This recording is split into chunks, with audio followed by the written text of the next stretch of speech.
Yo, let's go. Linis na tayo mga boss.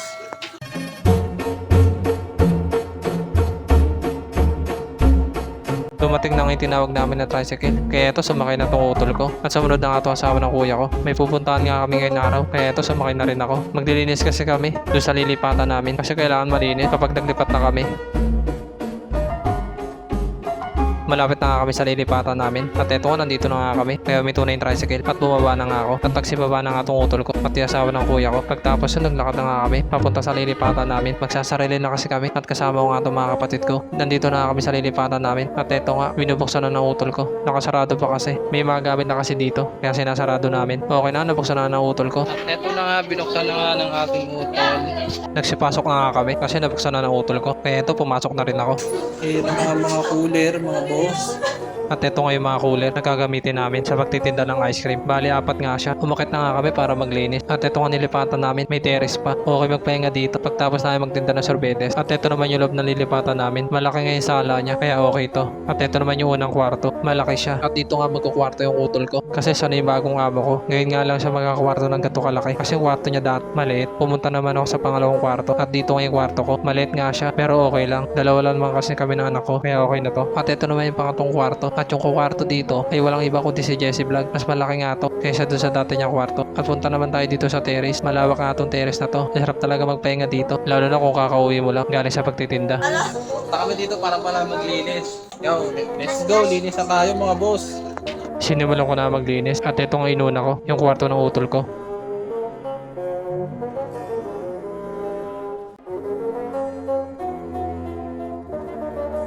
Nalinis ko na ngayon bawat gilid kaya sa labag naman kami nagwalis para malinis talaga. At eto nilabas ko na nga itong kalat. At ang sunod ko naman nilinis, etong kwarto ko. Madilim nga dito kasi walang ilaw. Kaya pinagtsagaan ko na linisin kahit madilim. Saka linisin ulit to kapag nakalipat na ako dito. Tapos ko nalinisin yung kwarto ko kaya ito naman kay Jessie yung lilinisin ko.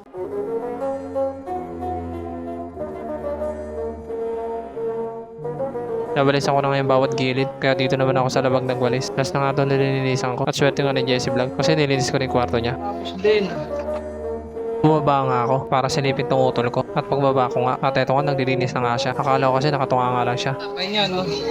Di ba kami tapos? Merienda muna kami.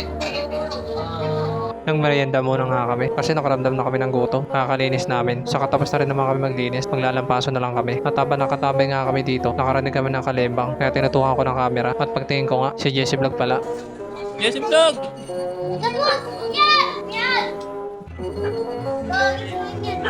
Nakilala nga si Jessie Vlog at ako rin nakilala. Pinapakit na nga namin si Jessie Vlog. Kaya ito, makit na nga siya. Gusto daw niya makita yung mga kwarto kasi hindi niya pa nakikita yun. Kaya ito, nandito na kami sa loob. At nagulat nga si Jessie Vlog kasi meron na siyang kwarto kaya hindi niya pa nakikita. Tapos na nga kami magmerenda kaya nagsimula na kami maglampaso para matapos na kami. Anong oras na kasi? Baka kasi abuti pa kami dito ng gabi. Mahirap na wala pa naman dito kuryente. Hindi pa kasi pinabuksan kasi hindi pa naman kami lilipat. Malapit na ako matapos saka lalampaso ko. Last na nga ito lalampasuan ko. Malaki nga ito nilampasuan ko. Okay na, tapos na nga.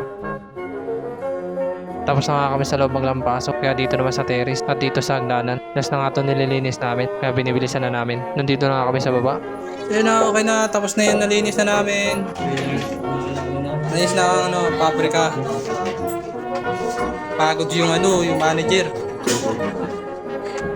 Lumabas na nga kami dito sa bago namin pabrika. At ito nga si Jessie Vlog. Masaya nga sa bagong pabrika. Sinasarado na nga ng utol ko. Nasarado na nga. Kaya nagsialis na kami. At naiwan na nga si Jessie Vlog. Kasi magtitinda pa siya. Napadaan lang kasi siya. Kasi lakuha niya to. Lilipatan namin. Nandito na nga kami sa sakay ng tricycle. Kaya sumakay na itong asawa ng utol ko. At sumakay na rin ako. At itong utol ko. Ang bilis nga ng pangyayari. Nandito na nga kami. At ito ang utol ko. Nagbabayad na sa tricycle. Nakabayad na nga kami. Kaya umalis na kami.